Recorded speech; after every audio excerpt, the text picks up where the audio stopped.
Se vive de prepo y se duerme apurado, y la barba hasta Cristo se la han afeitado. Hoy se lleva a empeñar al amigo más fiel, nadie invita a morfar, todo el mundo en el riel. Otra emisión de La Economía por Moreno. Con mi amigo Pablo Chaliú, aparte integramos la fórmula presidencial. Así que este programa de ahora, Pablo, se va a llamar Moreno, Chaliú, Chaliú, Moreno. Es un honor. Pablo, hace mucho tiempo atrás, hace como 7 meses, nosotros, fue una idea que tuvimos, se la planteamos a un grupo de compañeros. Algunos dijeron, bueno, les parece, otros grupos de compañeros alentaron, pero nosotros estábamos firmes porque finalmente era nuestro nombre el que iba a figurar en el documento. Junto con Sergio Carboneto hicimos un documento que lo publicamos en Infobae el 8 de diciembre, el Día de la Virgen, porque la prognosis que nosotros teníamos sobre lo que iba a acontecer en la patria era una gravedad tal que dijimos, vamos a ponerla a la Argentina bajo el manto protector de la Virgen. Lo escribimos 15 días antes, mientras le hicimos los retoques, lo revisamos, vino, como se hacen estos documentos técnico-académicos. O sea que hacía 2-3 semanas que Macri acababa de ganar la elección de octubre. Que la había ganado, pero estábamos en plena euforia macrista, que se iba a quedar 20 años. Propios y ajenos decían, no, se quedan 20 años, se quedan 20 años. ¿Cuál? Y nosotros escribimos el programa económico de contingencia, y te aclaro que hará 2 o 3 semanas atrás, Haddad Infobae volvió a reeditar el mismo artículo, diciendo, bueno, esto lo escribieron hace 6 meses atrás, ¿no?, que lo escribieron. Y las 2 veces, pero sobre todo la segunda, fue la nota más leída y durante bastante tiempo, porque ahí preanunciábamos lo que está aconteciendo. Pero no solo lo que está aconteciendo, sino cuáles son los esquemas de salida, en un programa de contingencia que, como su nombre lo dice, es, si por las dudas la situación económica se desordena de una manera tal que también colapsa el hecho institucional. Y para eso está la oposición. Tiene que estar preparada por si las circunstancias no se dan como plantea el oficialismo. Pues si no, estamos en un problema serio. No es que nadie quiera. Es como una compañía de seguros. No es que quiere que choques el auto. No, es para eso es su trabajo. Un sanatorio, un hospital, no quiere que te enfermes, al menos eso pensamos, no queremos que te enfermes, lo que queremos es que, pero si parece que te vas a enfermar, sí, en invierno, la ley de los grandes números dice que aumentan una enfermedad llamada gripe, lo que produce medicamentos, dice, no, para invierno tenemos que tener un stock, porque si no, la oposición tiene que decir, mire, si estos muchachos, llamados oficialismo, para nosotros se van equivocando, e inexorablemente se siguen equivocando, continúan, y esto va a terminar mal. Mire, nuestra responsabilidad histórica, como vos lo dijiste muy bien, es estar preparado. Nadie quiere que pase, pero si llega a pasar, acá están algunas ideas ordenadoras de lo que en términos económicos, humildemente, se debería hacer en un gobierno de transición, contingencia, como lo querramos llamar.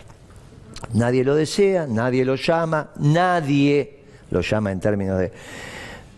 Pero todo indica que la oposición tiene que estar preparada. Tocó a nosotros construir junto con Carboneto ese marco conceptual que permitiría ordenar de alguna manera, porque ahora estamos transitando con esta angustia que uno está viendo en los empresarios, en los productores, en los trabajadores, en las amas de casa.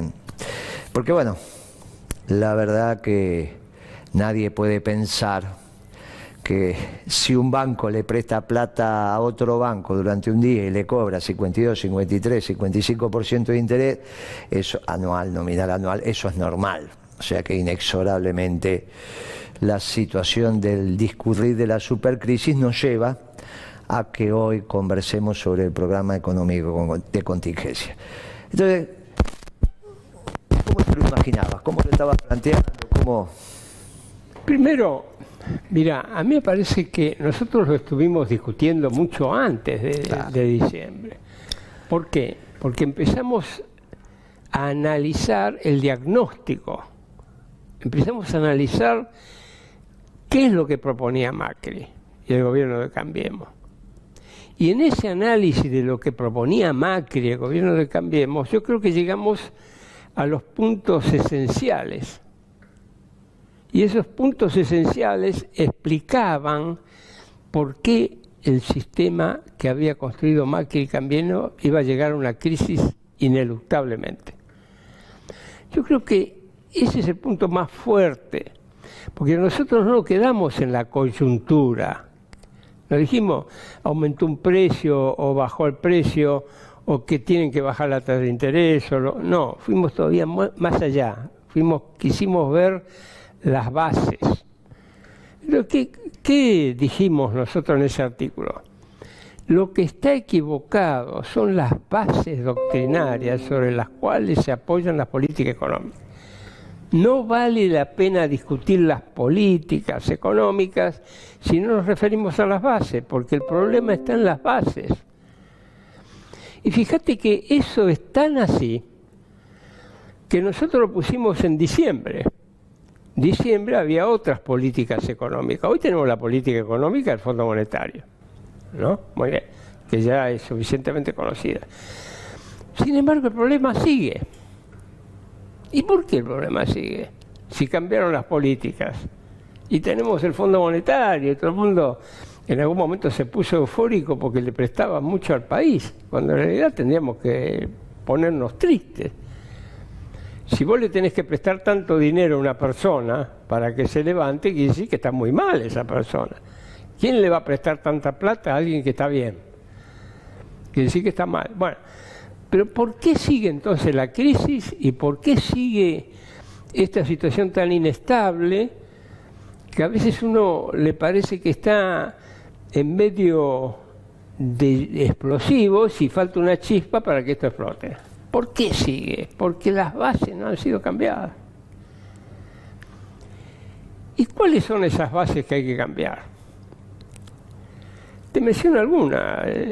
Por ejemplo, pensar que si nosotros vamos al mundo y nos abrimos a las corrientes financieras y nos abrimos a las organizaciones internacionales y ponemos cara de bueno y nos abrazamos y dejamos que nos abracen y que nos aplauda, eso trae alguna solución, cuando en realidad trae el problema. Que el mundo estaba cambiando, vos lo dijiste muy bien, lo dijiste varias veces, que el mundo estaba cambiando, y estaba cambiando el mundo. El mundo empezó a cambiar con la crisis del subprime, o sea, de las hipotecas, en Estados Unidos en el 2008. A partir de ahí, todo el andamiaje teórico del neoliberalismo empezó a hacer agua. Guarda, este gobierno oligárquico tomó puntos del neoliberalismo y empezó a hacer agua. Basta saber y mirar la bibliografía después del 2008 en el mundo. Entró en crisis todo aquello que parecía tan, ¿no?, tan extraordinariamente, la globalización, la libertad financiera de los mercados, todo eso cambió. Iba a cambiar más con Trump. Fue una sorpresa que Trump cambió. Si Trump lo venía diciendo. Toda la campaña. Toda la campaña. O sea, nadie puede alegar desconocimiento sobre hechos públicos. Con el tema de la facilidad o dificultad en los flujos financieros, fue una sorpresa que aumentara la tasa de interés en los Estados Unidos. Era de público conocimiento que le iban a aumentar. Nadie puede desconocer eso, menos un gobierno. podía desconocer. Entonces, esa ingenuidad de abrirse al mundo. Trump, en su discurso público, que es el Estado de la Unión, dijo que va a ser el programa de infraestructura más grande en la historia de Norteamérica. 2.2 billones. De los cuales dijo, el Tesoro va a aportar 200.000 millones de dólares. O sea que 2 billones había que salir a buscar en el mercado. Para que tengamos en cuenta, mensuremos las cantidades. El préstamo que recibió la Argentina del Fondo Monetario, parcelado, pero en términos totales, son 50.000 millones de dólares. O sea que hay que multiplicar ese préstamo, que es el más grande en la historia del Fondo Monetario Internacional, y 1/4 de su capacidad prestable. Porque alguno puede pensar, no, te dieron 50.000, entonces si pide Brasil le dan 120.000, si pide... No, momentito. 1/4 de la capacidad prestable se llevó a Argentina con este préstamo. ¿Está bien? Por lo tanto, la capacidad prestable del fondo eran 200.000 millones de dólares. Eso es lo que aporta el Tesoro norteamericano para ese plan de obras públicas de 2.2 billones. Por lo tanto, ese préstamo que le dio el Fondo Monetario es multiplicado por 40 para lo que va a absorber por 40. El préstamo del fondo a la Argentina multiplicado por 40 es lo que va a absorber Estados Unidos del mercado internacional para financiar su plan de infraestructura. No hay ninguna otra duda que lo va a hacer con una tasa de interés al alza, si no, y si no, ¿cómo lo absorbe? No puede absorber. ¿Está bien? Pero aparte tiene que aumentar la tasa de interés para no sobrecalentar la economía, porque si le va a meter... Claro, tengamos claro que 2.2 billones para la economía norteamericana es el 12%, porque la economía norteamericana es 18 billones. Y este préstamo del Fondo Monetario Internacional, ahora, con este tipo de cambio, es más que el 10% del PBI argentino en dólares. También debe ser un 12%. O sea que, en términos de proporciones... ¿Está bien? En términos de proporciones estamos... Claro que una cosa es que vos pidas y te endeudes para hacer todos los puentes, todos los caminos, todo lo que quieras hacer de infraestructura en Estados Unidos, otra cosa es que te endeudes como se están endeudando estos. Para pagar las LEVAC. Para poner para cuantificar y poner en orden, porque si no a veces... ponemos en orden, o sea, que esto que vos estás diciendo se sabía, lo dijo públicamente Trump, y si no están los artículos que escribimos, que mire, esto va a pasar en el mundo. Trump va a hacer una política de defensa de su industria y su trabajo, quiere hacer un plan de infraestructura y se va a salir a endeudar en el mundo. Por lo tanto, todo eso combinado era tasas al alza. Ya lo sabíamos a principio de año. Nada que sorprenda a este gobierno. Muy bien, si eso es así, ¿cómo haces un país tan expuesto a las corrientes financieras internacionales? Por eso a veces cuando uno dice hay que caratular a este gobierno, yo me animo a decir, este es un gobierno absolutamente irresponsable. No hay otra manera de decirlo. Porque uno puede decir que son chambones. Bueno, hay otro que dice que están ahí para hacer negocio. En fin, si queremos ser... hasta amables con ellos, le tenemos que decir que son irresponsables. Imagínate si no fuéramos amables. Ahora, yo escuché lo de hacer negocio. Ahora, vos vas a hacer negocio y vas a agujerear el barco sobre el que estás para... Es que yo decía hace 2 años, yo los conozco, yo no sé si vos los trataste, yo los conozco, a casi todos han pasado por mi despacho y decía, mire, son muchachos... no son estudiosos, no tienen conocimiento técnico y al final te dicen, son unos descerebrados, porque en realidad no saben, porque vienen a hacer negocio, no hay duda. Ahora, alguien viene a hacer negocio y vos querés que tu negocio continúe. ¿Qué sentido tiene que venga a hacer negocio y se termine? Tenés que tener prosperidad para tener buenos negocios. Pero aparte, haces un negocio, suponete decir, bueno, aunque sea esto tiene prosperidad, que son los míos, el resto que se embrome. Bueno, pero esto, el problema es que ninguno hoy, no hay ninguna empresa rentable ni siquiera tener rentable las grandes explotaciones agropecuarias agrícolas de soja y maíz que tenían hasta hace 6 meses, 8 meses atrás. O sea, hoy están solos. Solo algunos arrendatarios, salvo las 1000 familias, no tienen quien los esté defendiendo. Sí, muy bien. Entonces, ¿yo por qué digo esto? Porque, no, mirá, vinieron a hacer negocio. Pues vinieron a hacer negocio. Ellos quieren que ese negocio continúe. No que se les termine, que es lo que estamos viendo cuando hablamos del programa económico de contingencia. Está claro. O sea, primer error, la apertura financiera. Segundo error, la apertura comercial. Exacto. Porque, a ver, tampoco fue secreto, como vos lo dijiste, que Trump dijo: yo voy a proteger a mis empresas. Por sobre todo están mi gente y mis empresas. Mira, el concepto peronista. Claro que sí, claro que sí. De la economía al menos no hay duda. De la economía. Bueno, ahora, fíjate bien, esas dos bases doctrinarias se están enfrentando a dos bases doctrinarias muy importantes de Perón, que están implícitas y explícitas en la doctrina de Perón. Que Perón, de alguna manera, como vos bien lo dijiste y yo coincido, las descubrió. Eso lo dijimos, lo hablamos cuando lanzamos nuestra fórmula en Córdoba, que fue un acto muy lindo, un salón. Vos sabés la historia de ese salón, ahí nació el Cordobazo, ¿no? En ese salón de Luz y Fuerza, porque el que conducía Luz y Fuerza en aquel momento era Agustín Tosco. Era un sindicato más bien vinculado a los sectores izquierdos. Ahora obviamente los secretarios generales son peronistas.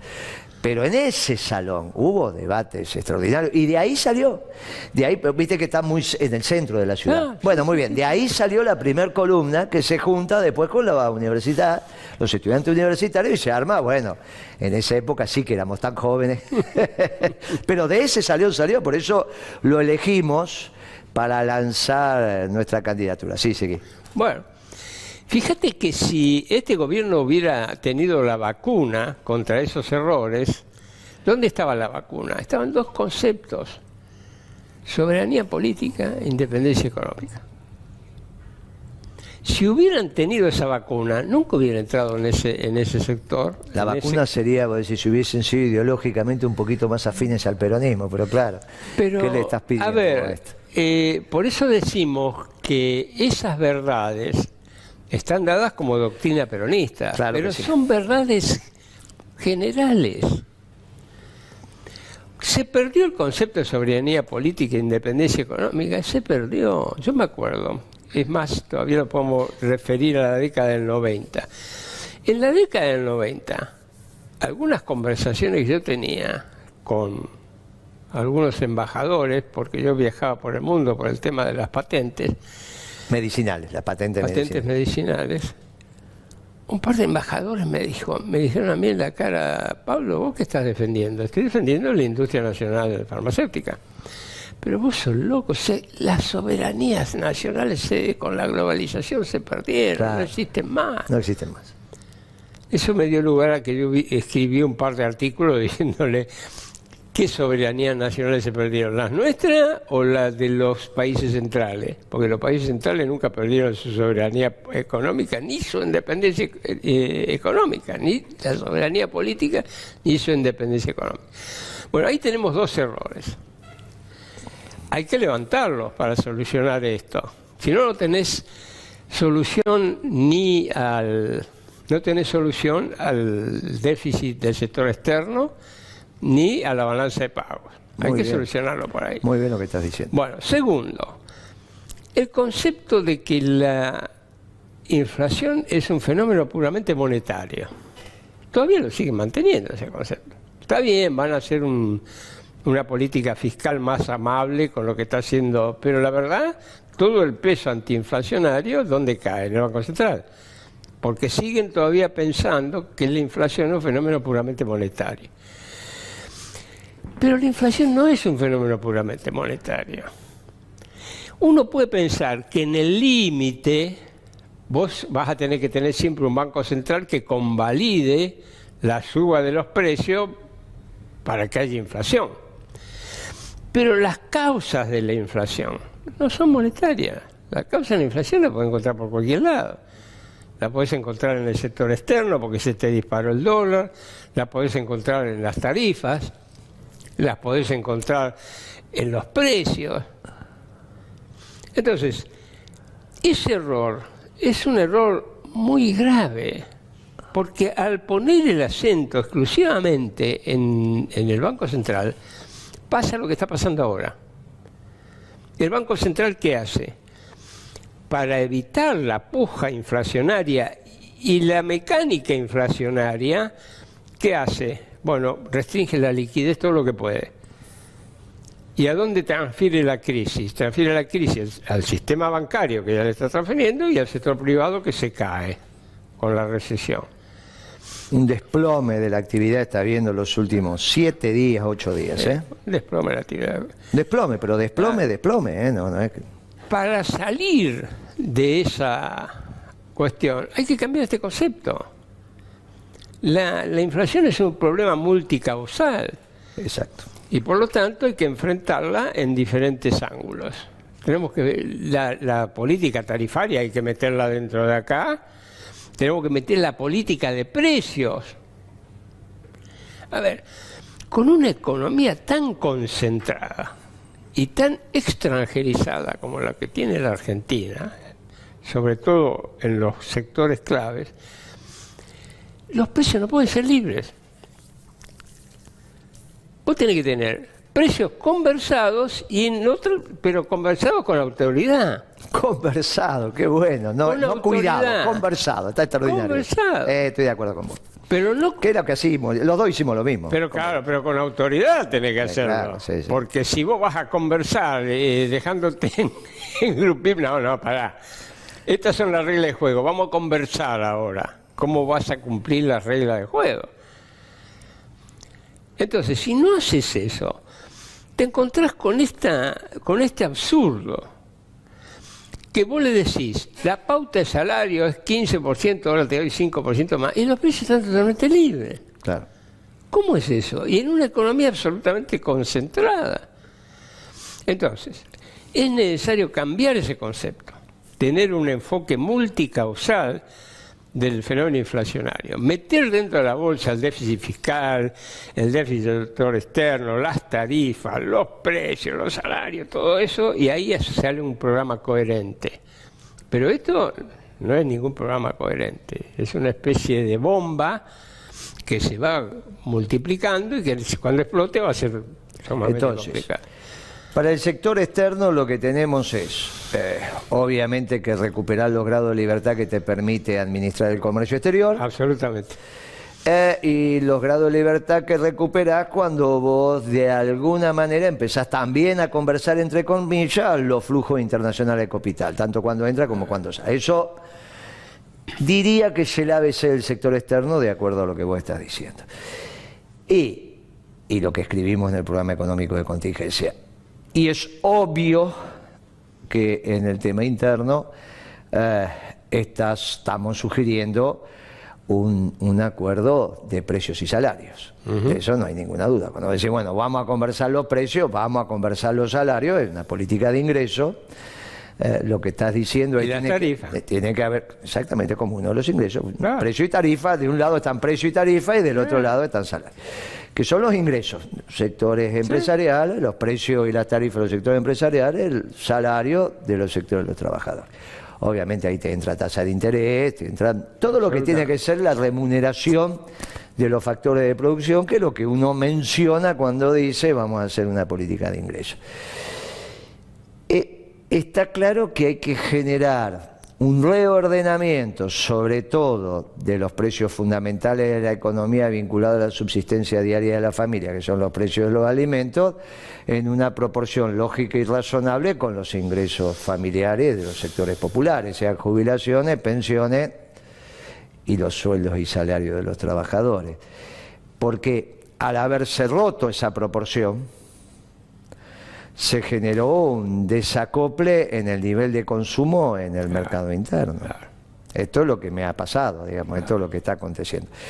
Venía para aquí a grabar el programa y nos encontramos con un informe de una consultora privada, pero en ámbito financiero, no en un diario, que hablaba de que en los últimos 20 días hay 24% de aumento en ciertos alimentos, limpieza y artículos de tocador.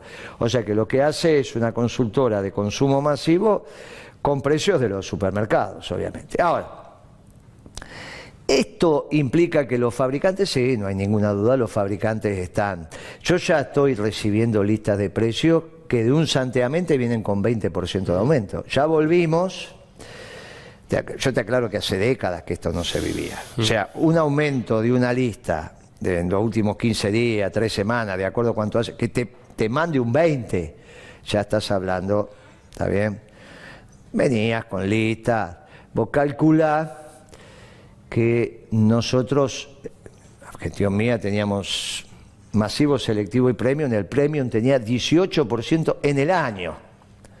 Selectivo tenía 12, 14 en el año, masivo no podía pasar del 7, 8 en el año. Vos decís, una lista que te viene del 20, ya ese, bueno, por eso ese fabricante te está preanunciando la expectativa que tiene. ¿Significa que lo puede vender? No, significa que lo que está haciendo es defender la mercadería que sacó a la calle. Claro que del otro lado le viene el desplome del nivel de ventas. Claro. Hay un desplome en los últimos 7 días, 8 días, es un desplome. Bueno, escuchaba que le preguntaban al jefe de gabinete, dice, no, de ninguna manera, la economía no se desplomó, fíjese la recaudación. Claro, tienen un problema muy serio, como no viven el día a día, no saben lo que es un remito, una factura, entonces no saben lo que pasó los últimos 10 días. El recaudador le dice, no, mire, comparado junio contra junio, 18 contra 17, la cosa aumentó el 31.9, no, momentito. Vos comparame contra mayo que acaba de terminar. O sea, vos recaudaste junio la actividad de mayo. En mayo, ¿qué pasó? Mayo del 18, recaudaste abril. Por lo tanto, lo que vos me tenés que decir, mire, mayo vendí menos que abril. ¿Esto es verdad? Lo tengo que ver en la recaudación. Compará junio contra mayo. ¿Cómo se compara? Y es muy sencillo, agarrás la de recaudación de mayo. Le aplicás la inflación de mayo a junio, que todos decimos que en 3, 3,5, bueno, algunos 4, bueno, no importa, un 3.3, pongámonos de acuerdo. Algunos dicen 3,7, 3,8, pongamos un 3, 3,5. Vos le ponés un 3 y estás 2 puntos de caída. La recaudación de junio de este año, la que acaban de anunciar. Contra mayo de este año. Claro. Claro, no. Pero esto recién empezaba en mayo. Y yo lo que te estoy diciendo, que la última semana de junio, por eso hablan de desplome ahora, la última semana de junio fue tremenda la caída de la facturación. Hay negocios que están hablando del 50%. Para decir, bueno, un kiosco te baja, bueno, qué sé yo, se enfermó, le pasó algo, tuvo un problema, le repararon la vereda, entonces, viste, la verdulería de la esquina de mi casa, ahí no, hace 10 días que no trabaja porque no puede traer verdura porque le pusieron ese corralito amarillo que ponen ahora, entonces nadie puede pasar, y el verdulero está así. Bueno, vos decís, bueno, es una situación muy particular, ya va a tener una vereda bárbara, la gente va a venir con los changuitos, listo, no hay problema. Pero los negocios mayoristas no son eso, porque si tienen un problema con una ruta, por otra ruta, si tienen un problema en una, van por otro lado.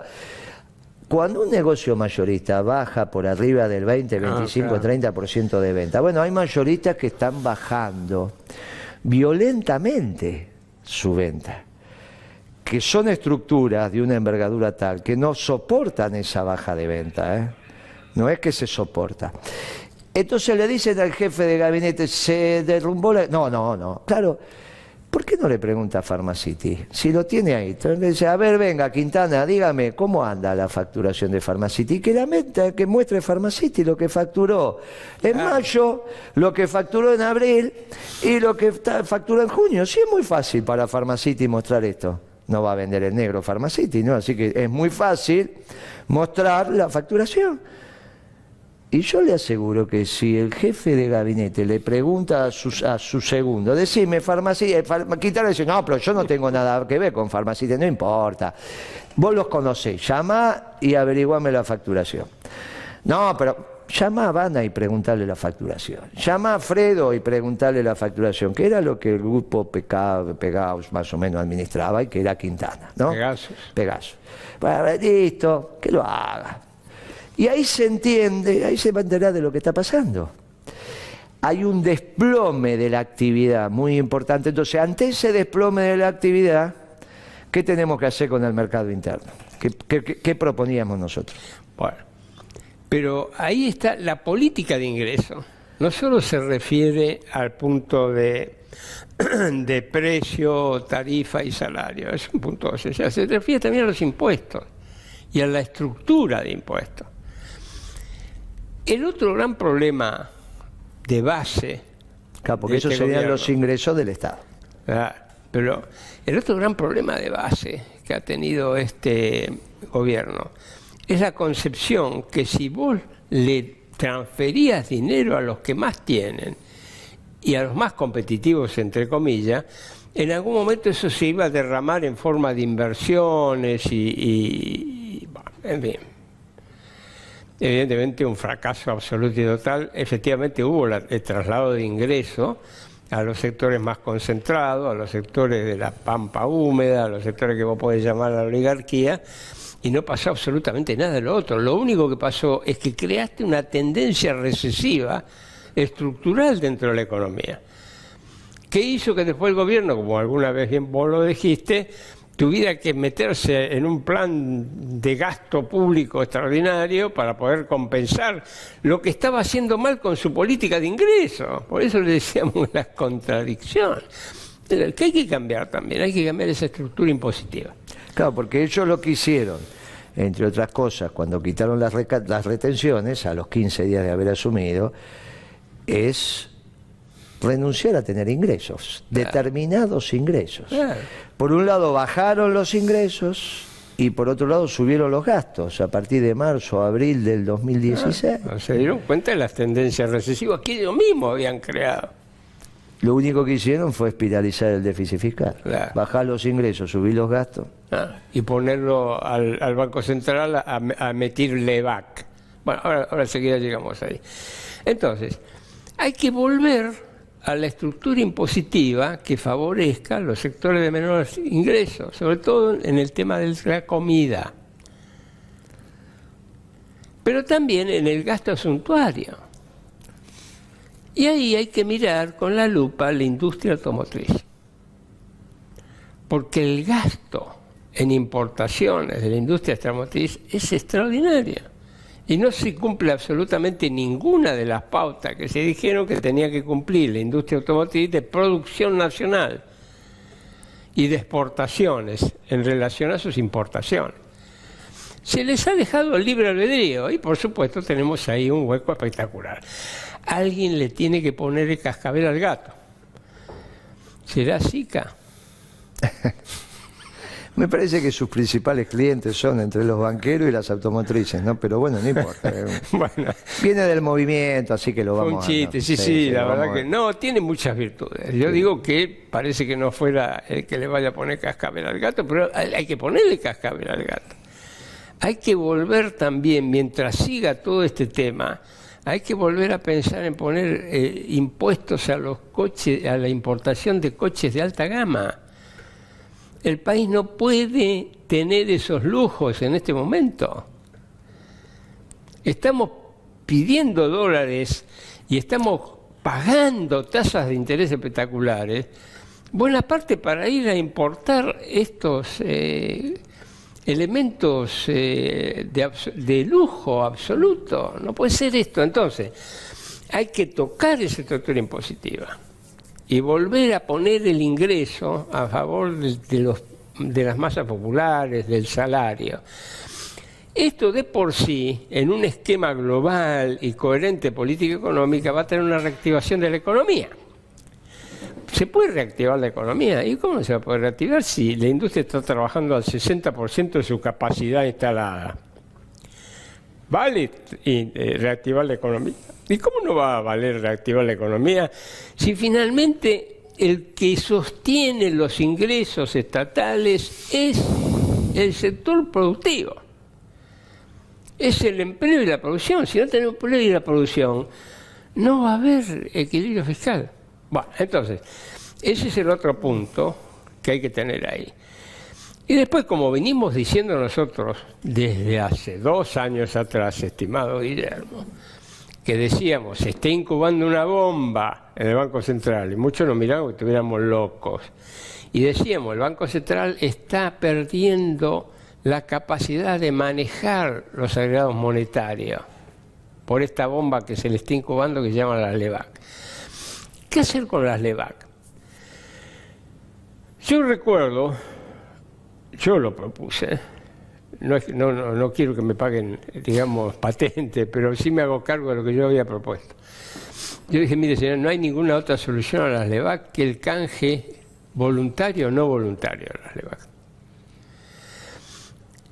Te digo, lo dije, y yo creo que nos costaba decir no voluntario, hasta que Carlos Rodríguez, que es el campeón del neoliberalismo en la Argentina, lo puso, no solo que lo dijo, sino que lo escribió. Acá no hay ninguna otra solución que el canje no voluntario de los LEBAC. Y vos fijate el despelote en el que está metido el gobierno y el Banco Central con las LEBAC, que ahora se le ocurrió que frente a las LEBAC le van a poner las letes y que a las letes se pueden pagar con efectivo, pero también se pueden pagar con LEBAC, pero las letes van a ser a 30 días. Están metidos en un berenjenal espectacular. Y no van a poder salir de ahí. Las letes tenemos el problema que se suscriben con pesos, Sí. con dólares o con LEBAC. Ahora. Fundamentalmente va a ser con pesos y con LEBAC, pero la deuda es en dólares. Es en dólares, sí. O sea, cambiamos deuda en pesos por deuda en dólares. Es una cosa muy extraña la de estos muchachos. Claro, es la desesperación de que todas las salidas son malas. Lo vamos a dejar para el programa que viene, pero mencionaste a Carlos Rodríguez y hay todo un debate porque están saliendo artículos de docentes del SEMA, economistas, de la UCEMA, la Universidad del Centro de Estudio Macroeconómico, que bueno, el que lo fundó es Carlos Rodríguez, sobre la factibilidad o no de la dolarización. Y él salió hoy con un tuit, ayer o antes, dice, bueno, si quieren dolarizar, pero pónganlo en la Constitución. O sea, hagan una reforma constitucional y pónganlo. De alguna manera Carlos Rodríguez se está abriendo diciendo, bueno, mira, acá nadie va a hacer una reforma constitucional para eso. Así que dice, mire, sí, técnicamente podría, pero eso es una tontería. Claro, él no quiere desautorizar a sus propios alumnos, que ahora son los profesores, son los que mandan, pero de alguna manera te hace... Porque están apareciendo, desde personajes formados ahí, esta posición. Eso es absolutamente ridículo, impensado. Técnicamente sí, claro, si quieren ellos dolarizar, entonces hagamos una permuta. Mira, saquemos cualquier... ¿Para qué el dólar? Hagamos permuta, cambiemos peluquería por el psicólogo por un kilo de carne. Guillermo, ¿cómo vas a dolarizar si lo que no tenés son dólares? Sí, es fantástico. Sí, aparte dice, la propuesta sería, porque esa es una de las primeras, la otra sería... No, bueno, pero así nos garantizamos que vamos a tener superávit fiscal y superávit comercial. Y si vas a tener superávit fiscal y superávit comercial, ¿para qué querés dolarizar?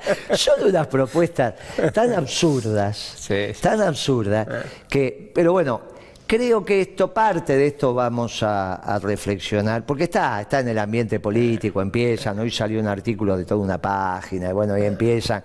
Y entonces a mí me parece que vale la pena que le echemos un párrafo a esto, pero bueno, finalmente en estos 2 chistes que hicimos, me llamaron a ver, dije, mire, si están tan preocupados por la moneda y la inflación, ¿por qué no volvemos a la permuta y se termina todo? Total, si un precio sube, que los otros bajaron, lo de este bien, por lo tanto, seguro que en la permuta... Ahora, que va a ser difícil que usted se haga de 1 kilo de pan, de 1 litro de leche, imagínese cambiar, ¿usted qué se dedica? Dice, soy empleado público y mi marido es...